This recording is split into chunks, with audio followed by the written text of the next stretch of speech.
Trump প্রশাসনের কঠোর অভিবাসন নীতিতে আটকে ছিল হাজারো মানুষের স্বপ্ন। রাজনৈতিক আশ্রয়, গ্রিন কার্ড ও অবৈধ অভিবাসনের আবেদন ঝুলে থাকায় অনিশ্চয়তায় দিন কাটাচ্ছিলেন ৩৯টি দেশের নাগরিকরা। অবশেষে সেই নীতিগুলোকে অবৈধ ঘোষণা করে বড় ধরনের স্বস্তি দিয়েছেন যুক্তরাষ্ট্রের একটি ফেডারেল আদালত। শুক্রবার ডিস্ট্রিক্ট জাজ জন ম্যাককনেল এই রায় দেন।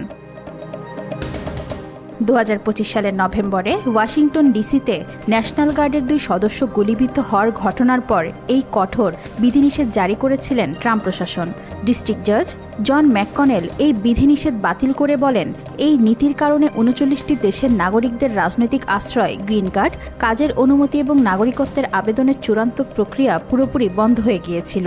রায়ে তিনি উল্লেখ করেন, এই নীতি যুক্তরাষ্ট্রে বসবাসরত অসংখ্য অভিবাসী জীবনকে এক অনির্দিষ্ট আইন অনিশ্চয়তার মধ্যে ফেলে দিয়েছে।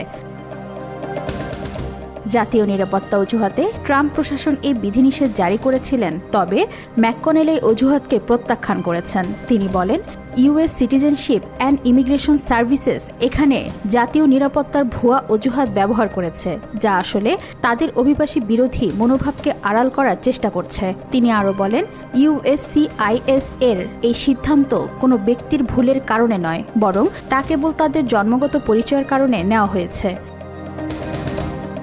বিচারক হতাশা প্রকাশ করে বলেন, ৬ মাসেরও বেশি সময় পার হওয়ার পর ওই ব্যক্তিদের অনেকেই কাজ ছাড়াই আছেন, কোনো আইনি মর্যাদা নেই এবং নিজেদের ভবিষ্যৎ নিয়ে পরিকল্পনা করার মতো কোনো কার্যকর ক্ষমতাও তাদের নেই। ভুক্তভোগী এই ৩৯টি দেশের বেশিরভাগই আফ্রিকা, মধ্যপ্রাচ্য ও এশিয়ার মহাদেশের অন্তর্গত। প্রেসিডেন্ট ডোনাল্ড ট্রাম্প অবৈধ অভিবাসীদের বিতাড়িত করার নির্বাচনী প্রতিশ্রুতি দিলেও ক্ষমতায় আসার পর তিনি ক্রমাগত বৈধ অভিবাসীদের পদগুলো বন্ধ করার দিক মনোযোগ দিয়েছেন। গত জানুয়ারিতে মার্কিন স্টেট ডিপার্টমেন্ট আলাদাভাবে ৭৫টি দেশের নাগরিকদের ইমিগ্রেন্ট বা অভিবাসী ভিসা প্রসেস করা সাময়িকভাবে স্থগিত করেছিল। তাদের দাবি ছিল, এসব দেশ থেকে আসা অভিবাসীরা যুক্তরাষ্ট্রের সামাজিক ও সরকারি সুবিধার উপর নির্ভরশীল হয়ে পড়তে পারে। এছাড়া ট্রাম্প প্রশাসন কড়া স্ক্রিনিংয়ের পর অনুমোদিত শরণার্থীদের প্রবেশের কোটা কমিয়ে ইতিহাসের সর্বনিম্ন ৭৫০০-তে নিয়ে আসা হয়েছিল, যা পরবর্তীতে আরও ১০,০০০ বাড়ানো হয়। একই সময় প্রশাসন শ্বেতাঙ্গ আফ্রিকানদের পুনর্বাসনের অগ্রাধিকার দেয়, যা বর্ণবাদী নীতি হিসেবে তীব্র সমালোচিত হয়।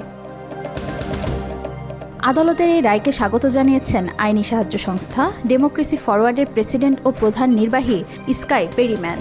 এক বিবৃতিতে তিনি বলেন, এই রায় একটি মৌলিক নীতি পুনরুক্ত করেছে, ফেডারেল সরকার কোনো আইনি অভিবাসন পথ বন্ধ করতে পারে না অথবা কোনো ব্যক্তি কোথা থেকে এসেছেন তার ভিত্তিতে বৈষম্য করতে পারে না।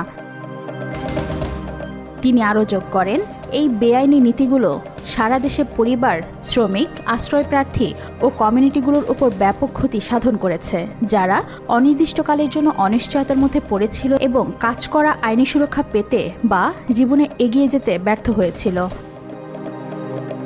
ওয়াহিদা পারভিন ইশিতা, আজকাল।